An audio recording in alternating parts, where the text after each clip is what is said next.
قال اللہ تعالی قل یا عبادی الذین اسرفوا علی انفسہم لا تقنطوا من رحمت اللہ ان اللہ یغفر الذنوب جمیعا انہ هو الغفور الرحیم۔ اگر ہم انسانوں کو ان کے اعمال کے اعتبار سے ان کی کیٹیگریز بنانا چاہیں تو 3 بڑی کیٹیگریز بنتی ہیں۔ ایک وہ لوگ ہیں جو نیک ہیں، جو صالحین ہیں، جو متقین ہیں، جو اللہ کے فرما بردار بندے ہیں، جن کی زندگیوں میں نیکیاں زیادہ ہیں اور کبھی کبھی کوئی چھوٹے موٹے گناہ ہو جاتے ہیں، لیکن وہ اللہ کے مقربین اور نیک اور صالحین بندے ہیں۔ ایک یہ کیٹیگری ہے۔ دوسری کیٹیگری وہ ہے ان انسانوں کی ہے کہ جن کی زندگی میں نیکیاں بھی ہیں اور گناہ بھی ہیں، کبھی نیکیاں بڑھ جاتی ہیں، کبھی گناہ بڑھ جاتے ہیں، لیکن نیکیاں اور گناہ دونوں ان کی زندگی میں ہیں۔ یہ دوسری کیٹیگری ہے۔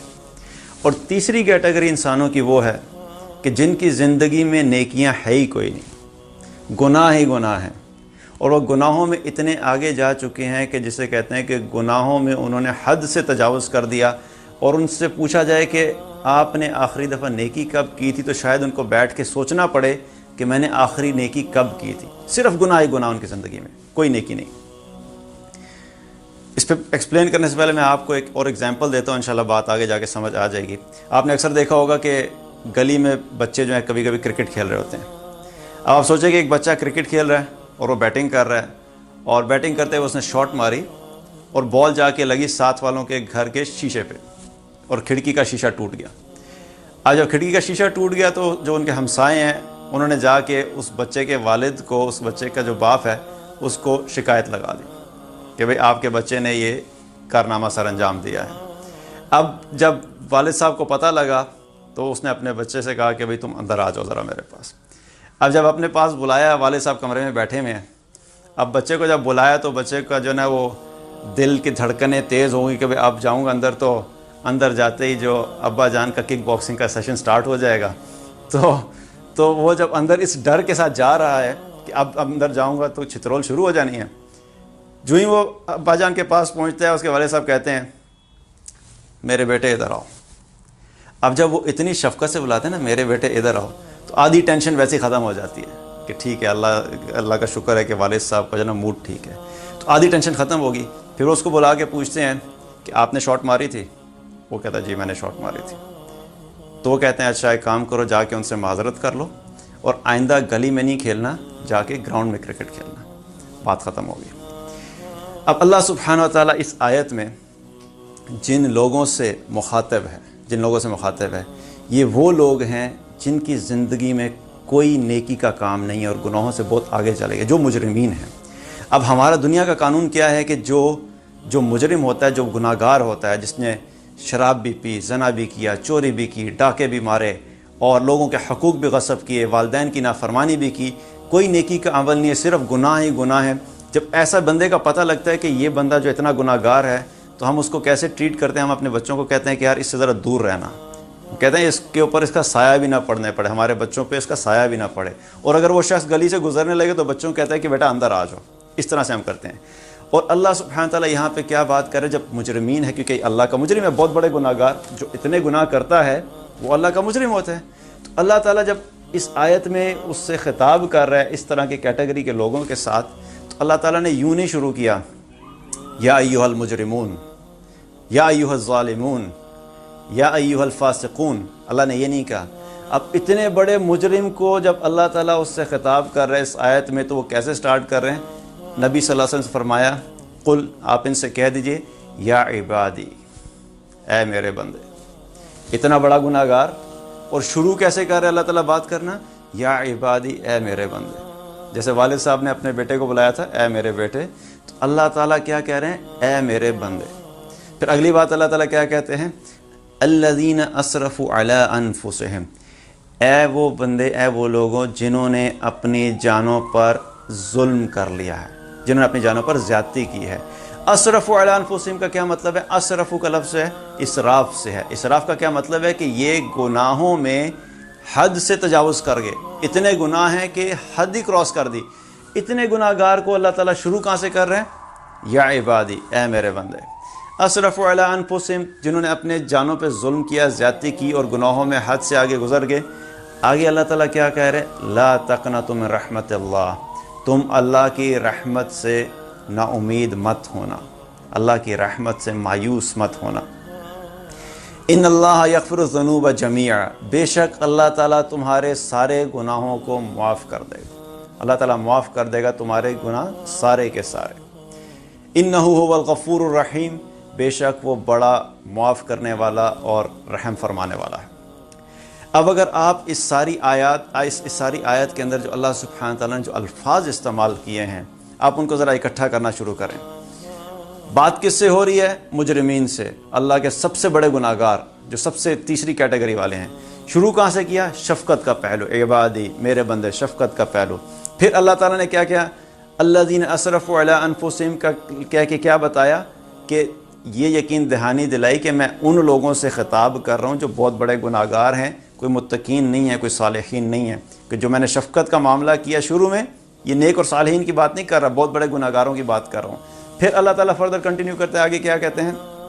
لا تقنطوا من رحمت اللہ، اللہ امید کی بات کرتے ہیں کہ تم نے نا امید نہیں ہونا، اللہ امید دلاتا ہے کہ اللہ کی رحمت سے نا امید نہیں ہونا۔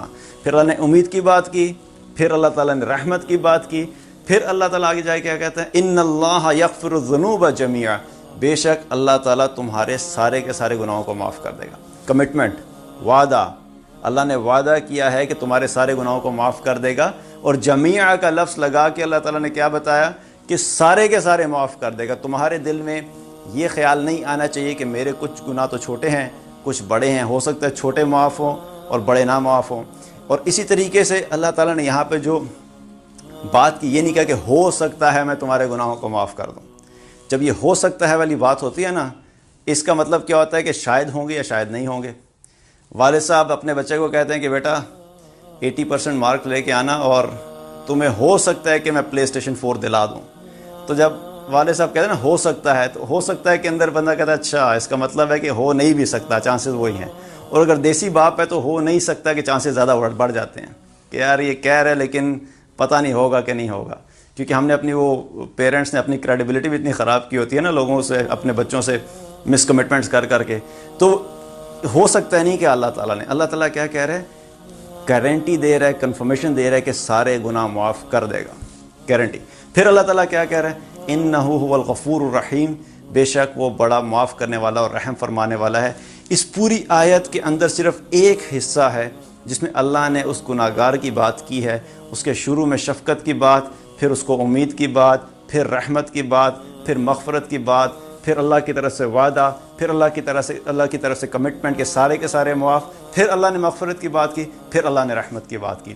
تو اس طرح لگتا ہے کہ اللہ کی رحمت و مغفرت اور شفقت نے اس گناہ گار کی ساری چیزوں کو ایسا کور کر دیا ہے کہ وہ بہت چھوٹی سی چیز رہ گی اور اللہ کی مغفرت اور رحمت جو ہے وہ بہت وسیع ہوگی۔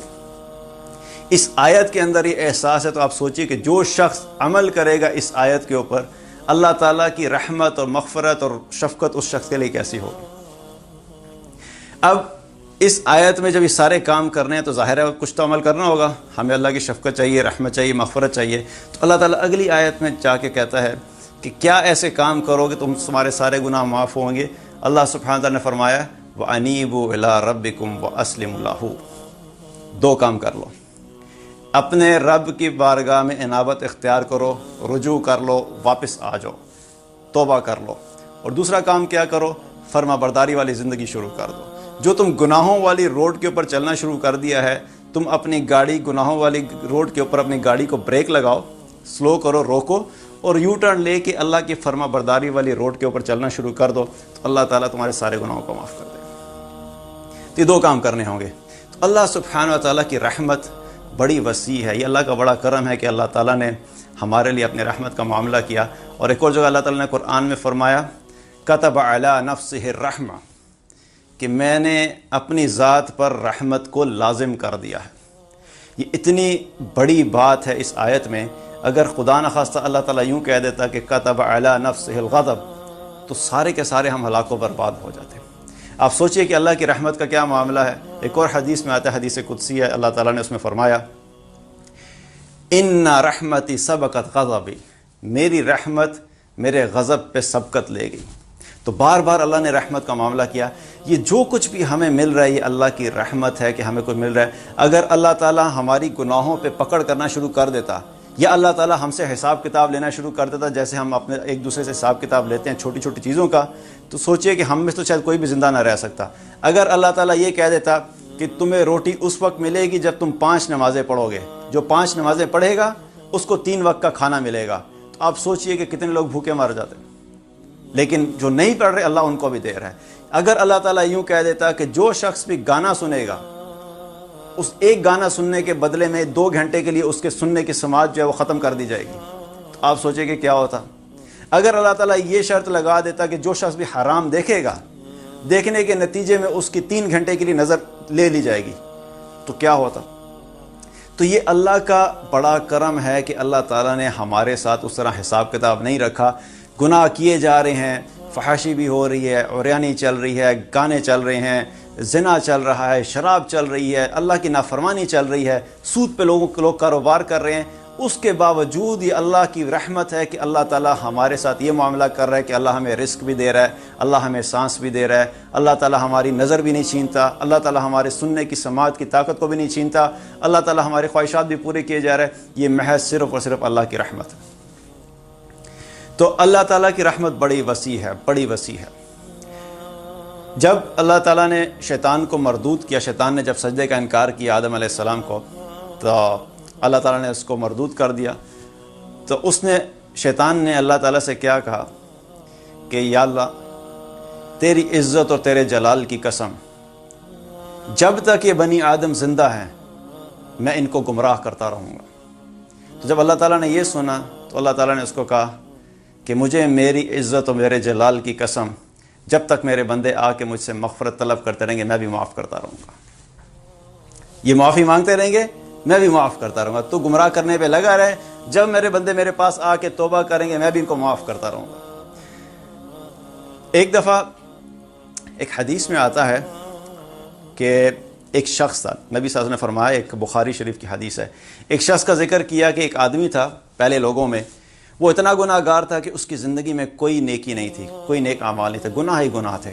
تو اس نے اپنے اولاد کو وصیت کی کہ جب میں فوت ہو جاؤں، جب میں مرنے لگوں تو مرنے کے بعد میرے جسم کو جلا دینا، اور جسم کو جلانے کے بعد میرے جسم سے جب سارا گوشت جل جائے گا اور ہڈیاں رہ جائیں گی، میری ہڈیوں کو بھی جلا دینا، اور ہڈیوں کو جلانے کے بعد ان کو ذرات میں پیس لینا، ان کو پیس لینا، اور پیسنے کے بعد ایک آندھی والا جو دن ہوگا، جس دن آندھی ہوگی اس میں سے آدھی راکھ لینا اور آندھی میں ہوا میں اڑا دینا، اور جو دوسری آدھی راکھ ہے اس کو سمندر میں بہا دینا۔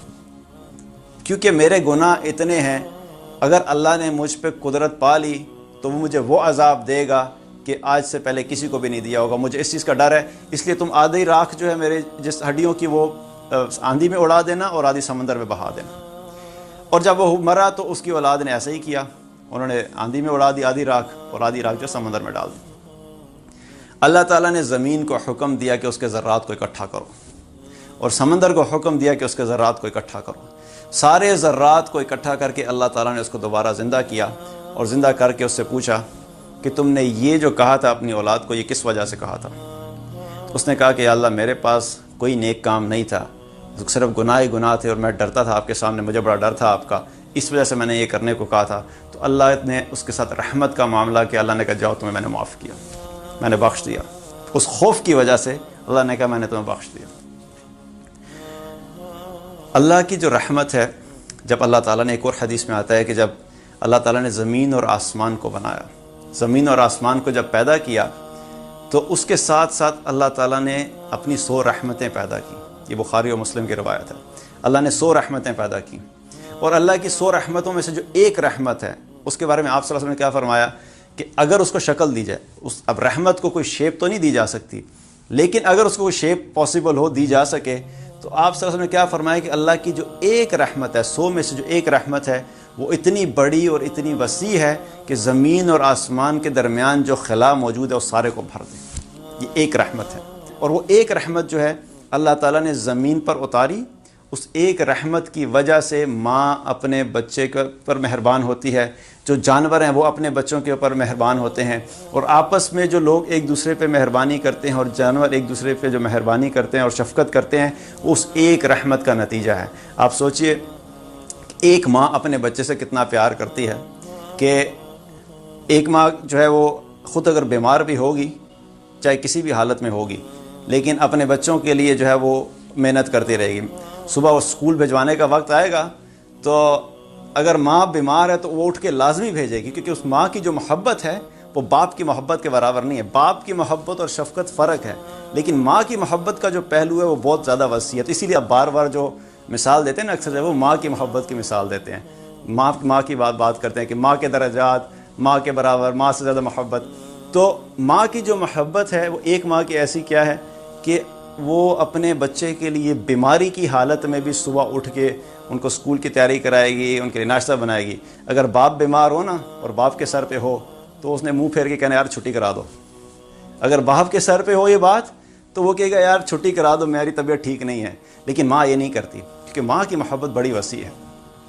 اب ایک ماں اگر یہ کرتی ہے، آپ سوچیں اس طرح کی کتنی مائیں ہیں، کروڑوں مائیں، ان سب کی محبت کو اکٹھا کریں، اور پھر جو باپ ہیں ان کی بھی محبت اور شفقت کو اکٹھا کریں، پھر جو اللہ کی باقی مخلوق ہے، جو جانور ہیں، ان کے اندر جو محبت اور شفقت ہے ان سب کو اکٹھا کریں، تو کتنی محبت اور رحمت اور شفقت ہے۔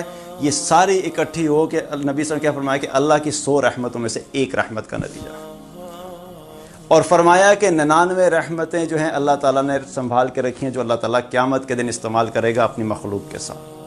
اور پھر ایک اور جگہ فرمایا کہ یہ ایک رحمت بھی اللہ تعالیٰ قیامت کے دن ان 99 رحمتوں کے ساتھ ملا لے گا اور 100 رحمتیں پوری کر کے اپنی مخلوق کے ساتھ معاملہ کرے گا۔ اب جب میدان محشر قائم ہو جائے گا تو لوگوں کا حساب کتاب ہو رہا ہوگا۔ ان لوگوں میں سے اللہ تعالیٰ ایک مومن کو بلائے گا، ایک ایمان والے کو بلائے گا، اور اس ایمان والے کو بلا کے بیچ میں پردہ کر دے گا۔ اب باقی لوگ ادھر ہیں، اللہ تعالیٰ ہے اور یہ ایمان والا ہے، اور بیچ پردہ ہے۔ اب پردے کے پیچھے اس کا حساب لینا شروع کریں گے، اور اس ایمان والے کو کہیں گے کہ تمہیں وہ فلاں گناہ یاد ہے؟ وہ کہے گا یا اللہ یاد ہے۔ پھر وہ کہ فلاں گناہ یاد ہے؟ وہ کہ یا اللہ یاد ہے۔ وہ کہ فلاں گناہ؟ یا اللہ وہ بھی یاد ہے۔ وہ کرتے کرتے جتنے گناہ اس نے کیے ہوں گے سارے گناہوں کا اقرار کرا لے گا اللہ تعالیٰ۔ اب یہ جو ایمان والا ہے اس کو پتہ لگے کہ میرے اتنے گناہوں کا اقرار کرا لیا اللہ نے، تو میری تو ہلاکت یقینی ہے، اب میں نہیں بچنے والا۔ تو سارے گناہوں کا اقرار کروانے کے بعد اللہ تعالیٰ اس سے کہے گا کہ اے میرے بندے، میں نے دنیا میں تیرے گناہوں پہ پردہ رکھا، میں آج بھی تیرے گناہوں پہ پردہ رکھوں گا۔ پھر اللہ تعالیٰ فرشتوں کہ بھائی اس کا رجسٹر جو ہے وہ بند کرو، نام اعمال اس کے دائیں ہاتھ میں دیا جائے گا اور وہ کامیاب ہو جائے گا، کامیاب ایمان والا۔ لیکن اس میں ایک اہم بات کیا ہے، وہاں پہ وہ اپنے گناہوں کا اعتراف کرے گا۔ دنیا میں بھی اپنی عادت ڈالیں، اگر غلطی ہو جائے تو اللہ کے سامنے اپنی غلطیوں کا اقرار کریں۔ اکثر لوگ کیا غلطی کرتے ہیں کہ اب ایک تو گناہ کرتے ہیں، اور پھر گناہ کرنے کے بعد متکبر ہو جاتے ہیں، توبہ بھی نہیں کرتے، ایکسیپٹ بھی نہیں کرتے، اپنی غلطی کو مانتے بھی نہیں ہیں۔ اپنے اندر غلطی کو ماننے کی عادت ڈالیں، کیونکہ جو شخص اپنی غلطی کر کے نہیں مانتا وہ تو متکبر ہو گیا، تکبر آ گیا۔ شیطان نے کیا کیا تھا؟ شیطان سے غلطی ہوئی اور غلطی ہونے کے بعد وہ اکڑ گیا، تکبر کیا، تو اللہ تعالیٰ نے مردود کر دیا۔ لیکن آدم علیہ السلام سے غلطی ہوئی، آدم علیہ السلام نے کیا کیا؟ فوراً اللہ کے سامنے توبہ کی، اللہ کے سامنے دعا کی، اللہ سے مغفرت مانگی، اللہ نے معاف کر دیا۔ یہ ایٹیچیوڈ، یہ رویہ بڑا ضروری ہے کہ دنیا میں اگر کوئی انسان نہیں ہے کہ جو یہ کہ مجھ سے غلطی نہیں ہوتی، ہر ایک سے غلطیاں ہو جاتی ہیں، لیکن غلطی ہوتے ہی، گناہ کے ہوتے ہی فوراً اللہ کی بارگاہ میں توبہ کرنے کی عادت ڈالیں، تاکہ جب قیامت کے دن اللہ تعالیٰ ہمیں بھی ان لوگوں میں شامل کرے کہ جن کا حساب پردے میں ہو، اور اللہ تعالیٰ ہماری بھی مغفرت کر دے۔ لیکن یہ ایٹیچیوڈ دنیا میں بنانا ضروری ہے کہ اپنی غلطیوں کے اوپر روئیں اور اللہ کے بارگاہ میں توبہ کریں اور اپنی غلطیوں کا اعتراف کریں۔ تو یہ وہ 99 رحمتوں کا معاملہ ہے کہ جو اللہ تعالیٰ قیامت کے دن استعمال کرے گا۔ ایک اور روایت میں آتا ہے کہ جب ایمان والے جب جنت میں چلے جائیں گے، ایمان والے جنت میں چلے جائیں گے، تو جب جنت میں جائیں گے تو وہ دیکھیں گے کہ ان کے کچھ ایسے بھائی ہیں جو ان کو نظر نہیں آ رہے۔ یہ بھی ایک حدیث ہے، سنن نسائی کی اور ابن ماجہ کی حدیث ہے۔ تو جب وہ ایمان والے جنت میں چلے جائیں گے دیکھیں گے ان کو اپنے وہ بھائی نظر نہیں آ رہے جن کے ساتھ وہ نمازیں پڑھا کرتے تھے، حج کیا کرتے تھے، روزے رکھا کرتے تھے۔ تو اب یہ اللہ تعالیٰ سے جو ہے اصرار و تکرار شروع کریں گے کہ اللہ وہ بھائی جو ہمارے ساتھ نمازیں پڑھتے تھے، روزے رکھتے تھے، حج کرتے تھے، وہ ہمیں نظر نہیں آ رہے، آپ نے انہیں جہنم میں ڈال دیا۔ تو اللہ تعالیٰ پھر انہیں کہیں گے اچھا چلو ایسا کرو، تم جاؤ ان کو جا کے جہنم سے نکال کے لے آؤ۔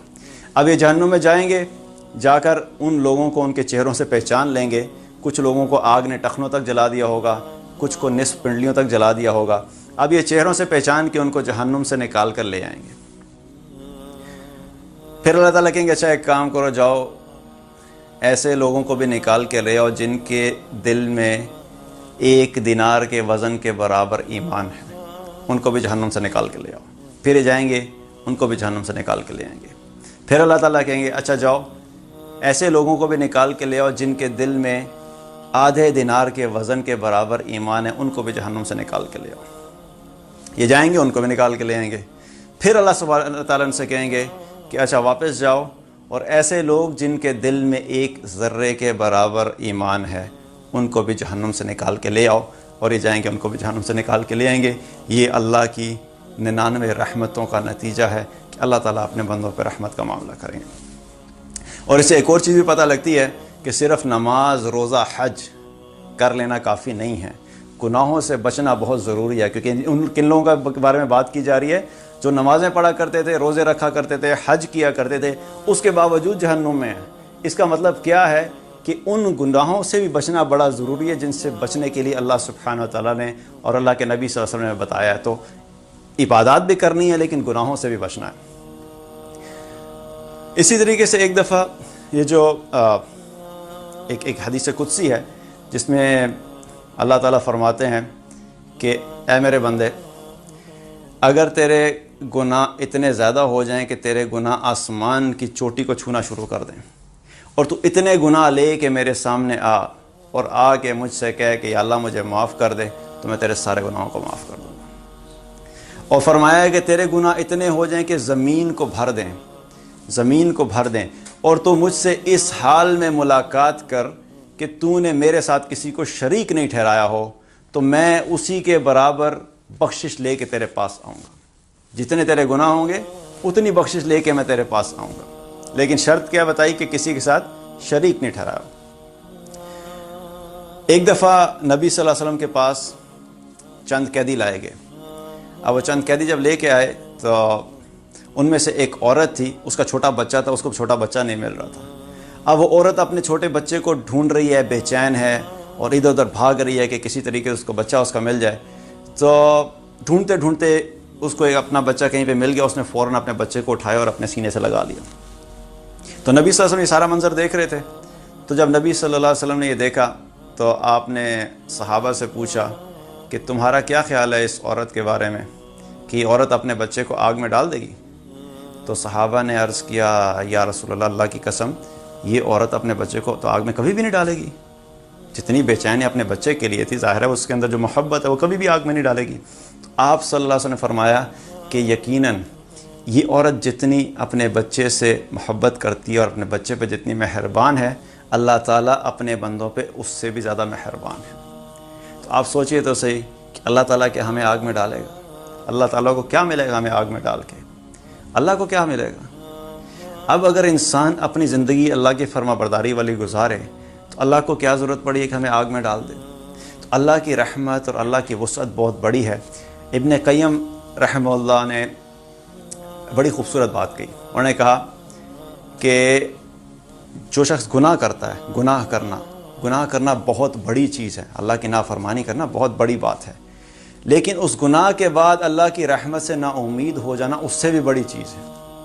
اور فرمایا کہ شیطان تمہیں 2 دفعہ دھوکہ نہ دے، پہلی دفعہ کہ وہ تمہیں گناہ کرنے پہ آمادہ کر دے اور اس گناہ پہ آمادہ بھی کرے اور گناہ سرزد کروا دے، اور پھر دوسرا دھوکہ یہ دے کہ گناہ سرزد ہونے کے بعد تمہیں اللہ کی رحمت سے نا امید کر دے۔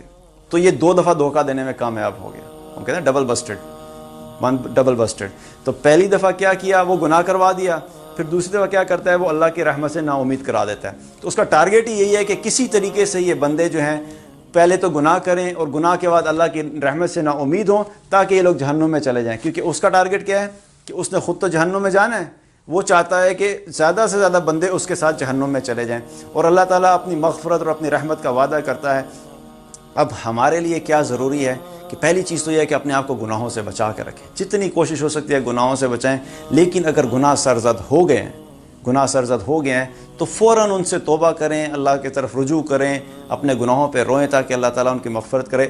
اب ایک دھوکہ شیطان جو ہے وہ یہ دیتا ہے کہ تمہاری مغفرت نہیں ہونی، یہ ایک ایکسٹریم ہے، اور دوسری ان لوگوں کو بھی دھوکہ دیتا ہے کہ جو گناہ کیے چلے جا رہے ہیں اور ان کو کہتا ہے دیکھ اللہ غفور الرحیم ہے، تیرے گناہ معاف ہو جائیں گے، لیکن ان کو توبہ نہیں کرنے دیتا۔ غفور الرحیم تو ہے، یہ بات بالکل ٹھیک ہے، لیکن دھوکہ وہ کیا دیتا ہے؟ توبہ کرو یا نہ کرو، اچھے کام کرو یا نہ کرو، اللہ معاف کر دے گا۔ یہ ساری جو اللہ کی مغفرت کی باتیں ہیں، جب تک توبہ نہیں کریں گے گناہ معاف نہیں ہوں گے۔ اس کی ایگزامپل ایسے ہی ہے کہ آپ وائٹ بورڈ کے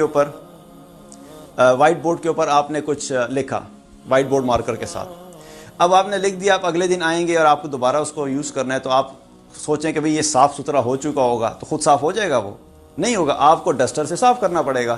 اسی طریقے سے اگر آپ ڈسٹر سے صاف نہیں کریں گے تو آٹومیٹکلی صاف نہیں ہوگا۔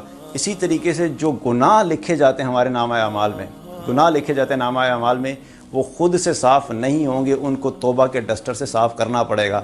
توبہ کریں گے تو تب وہ صاف ہوں گے، ورنہ بندہ یہ امید کرتا رہے کہ نہیں خود ہی معاف ہوتے رہیں گے، ایسا نہیں ہے۔ توبہ کریں گے تو معاف ہوں گے۔ صغیرہ گناہ ضرور ایسے ہیں کہ کچھ نیک اعمال کرنے کے اوپر صغیرہ گناہ اللہ تعالیٰ معاف کرتا رہتا ہے، لیکن اس پہ بھی نیک اعمال کرنا ضروری ہے۔ مثال کے طور پہ آپ نماز پڑھتے ہیں تو آپ کے پچھلے صغیرہ گناہ معاف ہو جاتے ہیں، لیکن کبیرہ گناہوں کے لیے توبہ لازمی شرط ہے۔ جب تک اس کو توبہ سے ہم مٹائیں گے نہیں، وہ گناہ معاف نہیں ہوں گے۔ تو اللہ تعالیٰ کی ذات سے دعا ہے کہ اللہ تعالیٰ ہم سب کو ایمان پہ قائم رکھے، گناہوں سے بچنے کی توفیق عطا فرمائے، اور قیامت کے دن ہمیں ان لوگوں میں شامل کرے جو بغیر حساب کتاب کے جنت میں جانے والے ہوں۔ بارک اللہ لی و لکم۔ السلام علیکم ورحمۃ اللہ وبرکاتہ۔